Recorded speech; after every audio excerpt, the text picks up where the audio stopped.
Hello guys and welcome back to another class of our course about the complete introduction to programming with Java. So basically in today's class we are going to talk about different data types that exist in this amazing programming language, and you'll see there is plenty of them. So pretty simple. We can say that there are three categories of data types in Java. So it's a little bit different from other programming languages. Well, the categories are pretty much the same as the others, but the data types are a little bit different. So first of all, we have the Boolean data type, which is basically data type that is true or false. So how it works, it will simply give you an answer by true or false. Then we have text data. So basically there is a data type that is called char in Java that we're going to talk about it. And finally, we have the last data type, which is numbers. And there are plenty of different data types in the numbers category inside of Java. And basically there are two categories with just one data type each. And for numbers, there are plenty of different data types that exist. So once again, you don't necessarily have to remember all of those data types. You'll see the more you're gonna practice them, the more it's gonna be easy, but it's pretty simple. For numbers, you just need to remember some of them, and usually the main difference between all those data types is just that it takes less space, so less memory space. And in the case that you guys are creating huge applications, sometimes you need to save some memory because it's gonna take time to run. So you're gonna use data types that has less a range that is less big than some other data types, and that it will allow you to basically save some space. So let's start. Basically, the first data type that we are going to talk about is the Boolean data type. And as I said, it's pretty simple. So it's used to store true or false statement. So just a little point, you'll see an example for each data type, a code example for each data type. So usually how it works, as I said, it's pretty simple. So you guys want, let's say you have an application that you create, and you want to be able to, well, you want to ask the application if something is true. If a statement is true, you want to return something. If a statement is false, you want to return something else. So it's pretty simple. To be able to do this, you want to work with Boolean data types. So this is one of the first and basic data types. So there are just two possible answers. So true or false. So for example, you work with an if statement as well.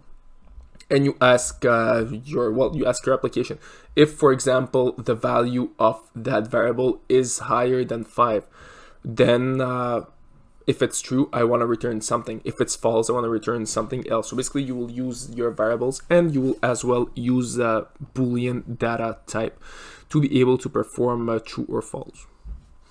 Right, second data type will be the byte data type. So this is a data type that is part of the numbers data types. We can say, well, the numbers category.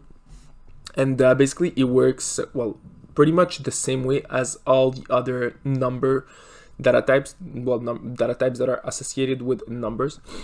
So this is a primitive data type. Its value, it will range between -128 and 127. It's used instead of int. So int is another data type that works with numbers. So the only difference is that it has a bigger range. So as I said, the main difference between all those data types for numbers, it's usually the range that they have. So some of them have really limited range, such as the byte data type that has a range between -128 and 127. So a code example, it could look something like this. So first of all, when you write down your code, pretty important, you write down your data type, then the name of your data, of your variable. So in this case, we are going to store everything inside of a variable. So we have our data type, which is byte, the name of our variable, which is example, and the value of our variable, which is 5. So we're going to talk about all this in the next class. But just for now, for you guys to know that byte is another type of data. All right, char is the data type that is used to store characters. So let's say you want to store something in a variable and you want to store names, or you want to store, I don't know, some words. Well, basically the data type that you guys will use will be the char data type. So this is an example right here. So first of all, you write down your data type, then you write down the variable, then you write down what you want to store inside of your variable, and here you can store A, B, C, for example. So char really used to store characters or letters, letters, not numbers, just letters. So, well, other characters as well, but mostly letters. So basically it's for to store strings, if you want to say it this way. All right, next data type will be the short data type. This is a data type that has a value between minus 32,767 and 32,767.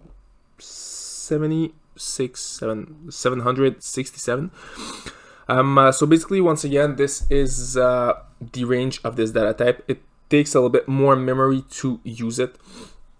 And as I said, if you are working with some types of applications, sometimes it's better to use data types that has that takes less memory, because, well, why?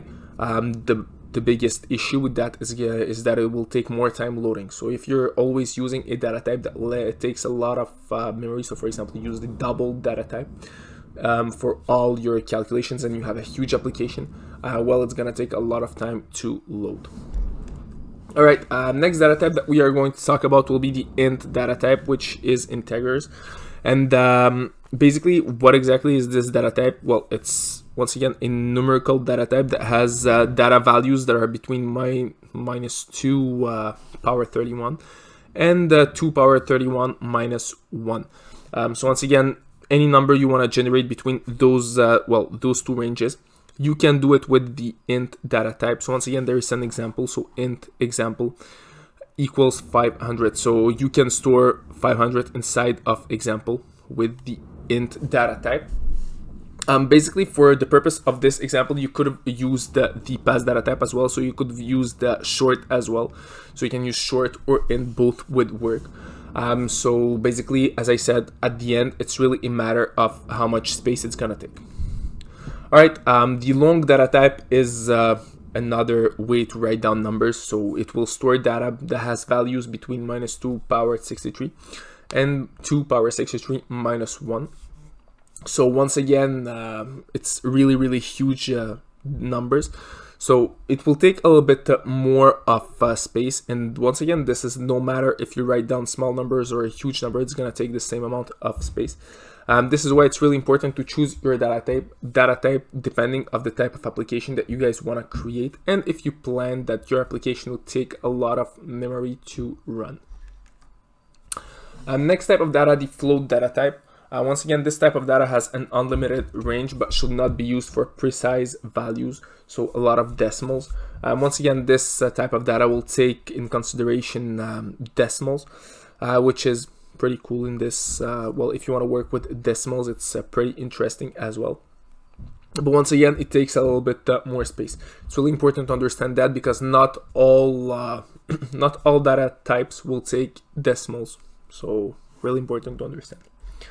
Finally, the last type of data, which is the double data type. It's a data type that has an unlimited range, and usually used to work with decimals, a little bit like the float data type, but this type of data has a lot more range, especially for decimals. So this is an example of the double data type, so 52.3. So once again, as I said, 3 categories of data. We have first of all Boolean, so true or false. We have text or string, and in this case it's the char data type. And finally we have numbers, so everything that is numerical. So it's possible to run different data types for the numerical category, but it's really important to understand that your choice of data type when you are working the numerical part will affect how fast your application will run. So right now that you guys know the theory between data types and you have few examples of code right there, we're going to try to run all those data types inside of Java and practice a little bit. So that's it for this class, guys, and see you all in our next class.